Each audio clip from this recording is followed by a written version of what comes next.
Chers amis des mots, bonjour, je suis ravie de vous retrouver sur ma chaîne.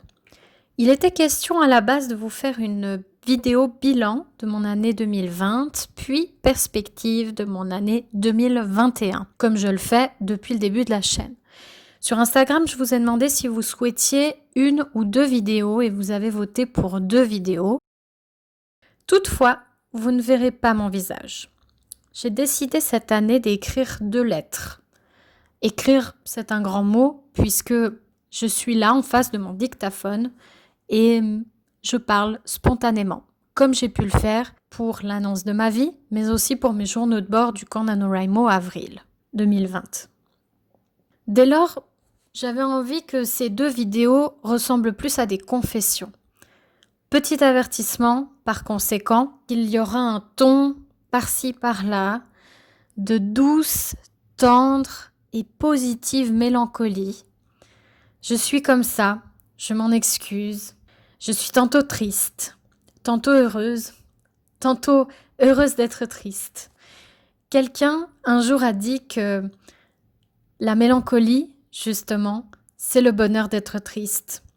Et je crois que par ces 2 lettres, j'avais envie d'exprimer toute ma reconnaissance, mais aussi d'exprimer à quel point l'émotion me saisit lorsque je pense à la lecture et à l'écriture. À la fois, j'ai envie que ces 2 lettres s'adressent à tous les cœurs qui pourraient être touchés par mes propos, raison pour laquelle je les mets en ligne. Tout ça pour dire que préparez-vous à entendre mes confessions, une lettre écrite, comme je l'ai dit, avec le cœur, pour arriver au cœur de ceux qui se sentent touchés par ces thématiques-là. Encore une fois, il s'agit de 2 lettres que j'improvise totalement. Certains mots vont se retrouver dans mon article sur mon blog, qui est aussi un bilan de 2020 et de mes perspectives 2021. Toutefois, ce ne sera pas vraiment une liste exhaustive. D'ailleurs, je n'ai pas fait de liste pour mes perspectives. Il s'agit juste pour moi de poser ce qui m'est arrivé d'extrêmement positif durant cette année 2020, malgré tout ce qui nous est arrivé. Car ma volonté à moi est de répandre la positivité, répandre ce que beaucoup de gens ont eu l'impression de rater durant cette année écoulée. Répandre peut-être un tout petit peu de bonheur sur une note de tristesse. C'est ma façon d'écrire, c'est ma façon de me confier, c'est ma façon, je crois, de toucher les gens. Alors je vous souhaite un bon moment, une bonne écoute, une bonne lecture et je vous dis à très bientôt entre nos lignes. Ma chère, très chère lecture, c'est la première fois que je t'écris et il est assez étrange de me dire que je t'écris oralement. Je n'ai posé aucun de ces mots sur papier. Pourtant, c'est bien sur papier que je t'ai découverte. Dès que j'ai su apprendre à l'école les subtilités de ton langage, je t'ai apprivoisé. Il m'a semblé te découvrir d'abord avec des exercices, des choses pas très folichonnes, avouons-le nous. Toutefois, je n'ai pas été dégoûtée. J'ai tout de suite été à l'aise avec toi. J'aimais te parler.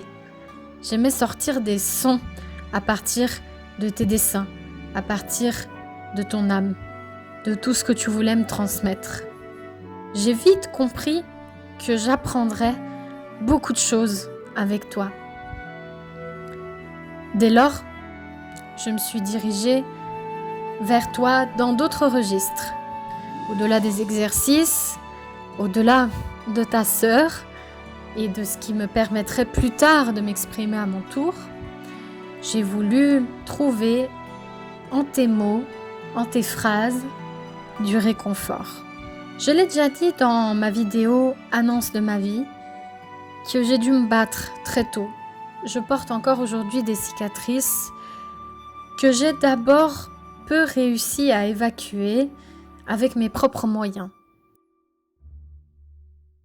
Tu as été pour moi, ma chère, la possibilité d'explorer des mondes que je n'explorerai jamais.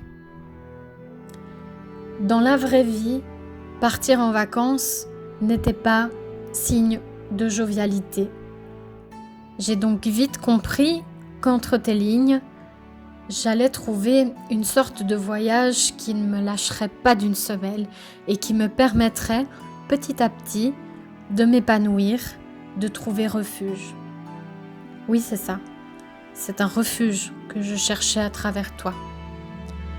Il y a une histoire que j'ai lue pendant très longtemps, que j'ai lue de façon répétée pendant mon adolescence et qui m'a énormément marquée. J'en parlerai sûrement en vidéo un jour, en chronique. Mais je me suis rendu compte très vite du message que tu voulais me faire passer. Qu'à travers la plume, le stylo, le crayon, à travers les mots, les phrases d'autres personnes, je pouvais moi aussi vivre la vie d'autres personnes. Pendant longtemps, ça m'a aidée. J'ai vécu d'autres vies.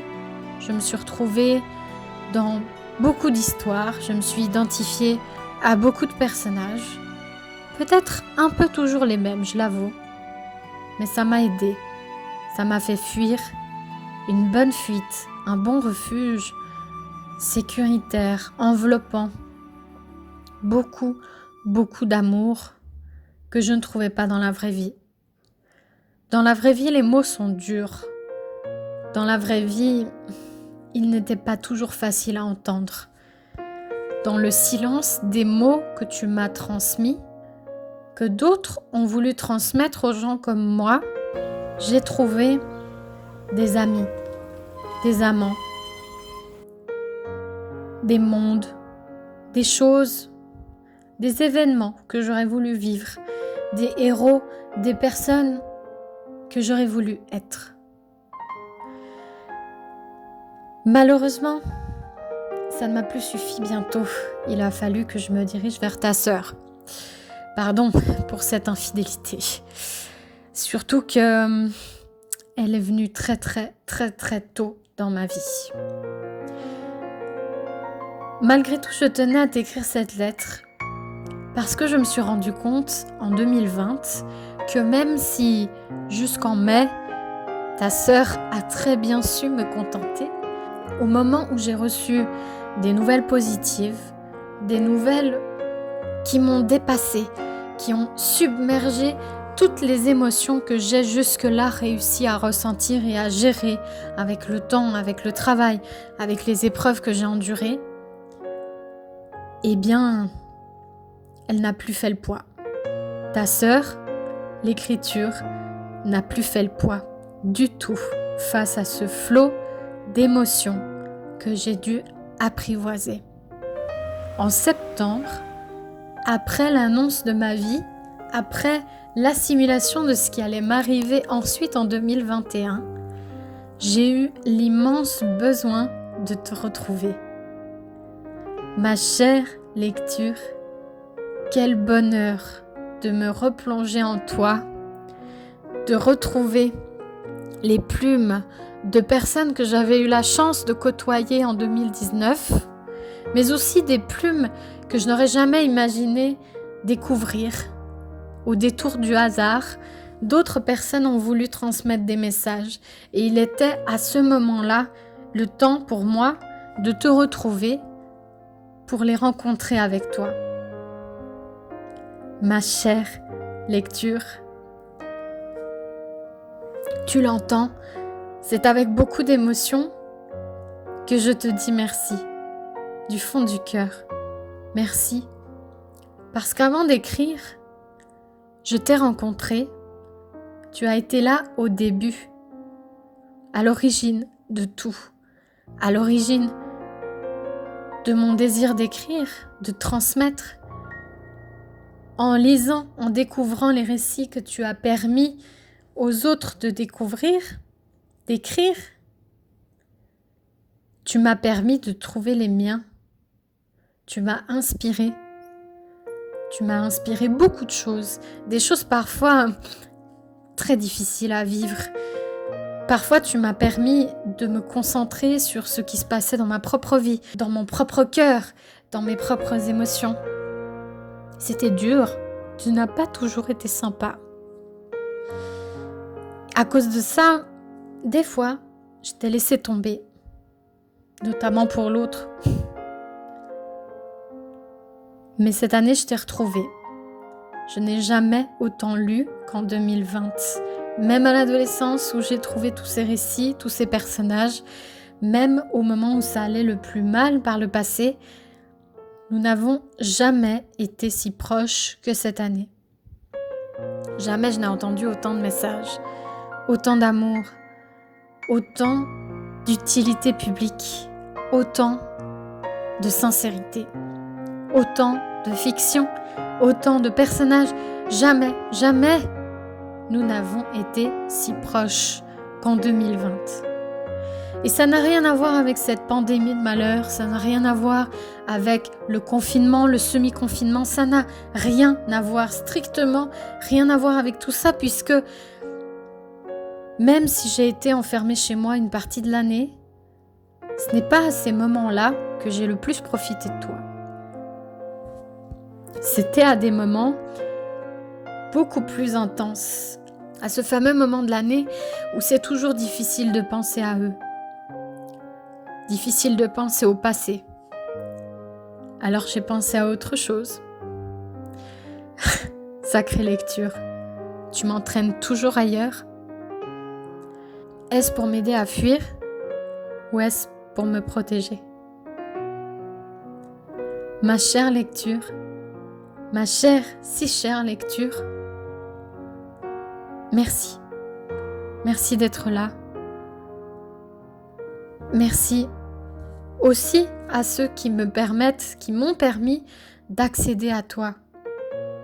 Mais surtout, merci à toi. Merci à toi d'exister. Merci à toi d'être mon doudou.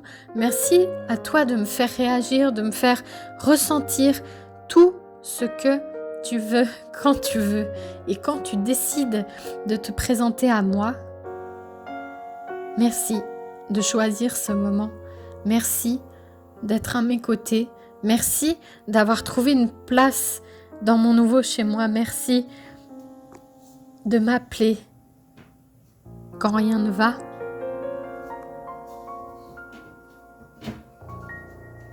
Merci aussi de m'attendre quand tout va bien. Ma chère, si chère lecture, aujourd'hui je t'adresse cette lettre, cette première lettre. Peut-être que ce ne sera pas la dernière, mais c'est une vraie déclaration d'amour. Crois-le ou non, c'est une vraie déclaration d'amour. Et j'ai hâte, vraiment hâte qu'on se retrouve à des moments comme ça. Vraiment. Merci. À bientôt entre nos lignes.